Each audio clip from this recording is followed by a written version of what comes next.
আসসালামু আলাইকুম রহমতুল্লাহি ওবারাকাত। ভোলা টু বরিশাল, ভোলা থেকে বরিশালের উদ্দেশ্যে রওনা হলাম, কিন্তু সকাল ছিল, ভোরটা ছিল, শীতও ছিল এবং কুয়াশাও ছিল।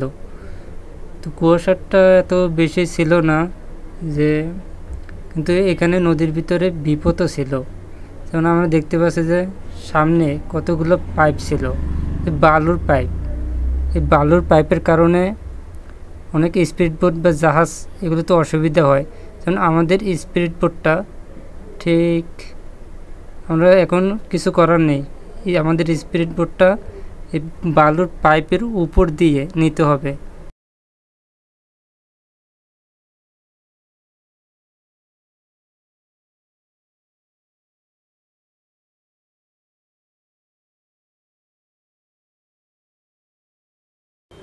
অবশেষে আমরা পাইপের উপর দিয়ে আসতে হলো, এনে কিছু করার নেই, আমাদের যেতে হলে এটাই করার ছিল। হয়তো ঘুরে আসতে হতো, তো কোনো বিপদ হয়নি, কোনো সমস্যা হয়নি। কিন্তু দৃশ্যটা ছিল অনেক সুন্দর আর কি, যেহেতু চারদিকে নদী, অনেক ছোট ছোট নৌকাও আছে যেগুলো মাছ ধরার, ছোট ছোট ট্রলার যেটাকে বলে।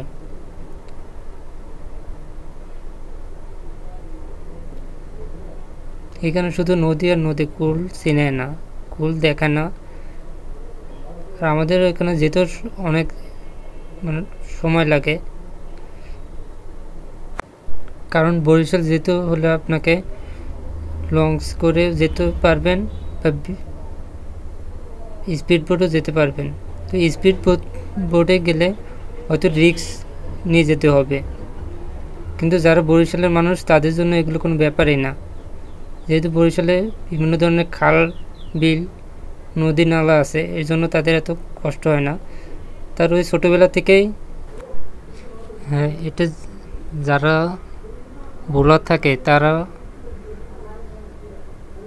এই স্পিড বোট দিয়ে বরিশালে যেতে পারে বা গাড়িতেও যেতে পারে, যেহেতু ভোলা হচ্ছে একটা দ্বীপ, ওখানে আপনি ডাইরেক্ট গাড়ি পাবেন না, হয়তো তাদের ফেরি আছে, ফেরি দিয়ে মালবাহী গাড়িগুলো নেয়। ওটা হলো ভোলা হলো একটা দ্বীপ। আপনার ভোলার চারপাশে হলো নদী, আপনার যেতে হলে আপনাকে অবশ্যই নদী পেরোই আসতে হবে।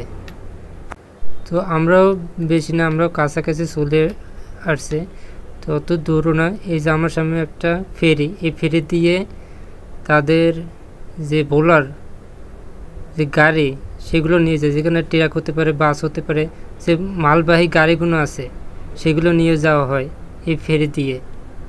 তাদের মূল দ্রব্যপণ্য এগুলো সবই নেওয়া হয় এই ফেরি দিয়ে। আমার পিছনে বড় একটি ফেরি, এই ফেরি দিয়েই গাড়ি বহন করা হয়। এটা চলে যাবে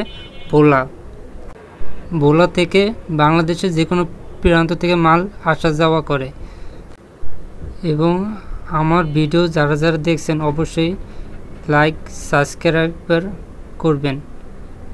দেখুন আমরা প্রায় চলে এসেছি, আমরা কাছেই চলে এসেছি। এটা হলো লাহার হাট বলে, বরিশাল লাহার হাট। এই লাহার হাট থেকেই ফেরিতে কিংবা লঞ্চে যাওয়া যায়। অবশেষে আমরা চলে আসলাম। তো ভিডিও যদি ভালো লাগে অবশ্যই লাইক, কমেন্ট করবেন এবং সাবস্ক্রাইব করবেন। আমরা অবশেষে ঘাটে পৌঁছালাম, বরিশাল লাহার হাট, যেটাকে বলে লাহার হাট।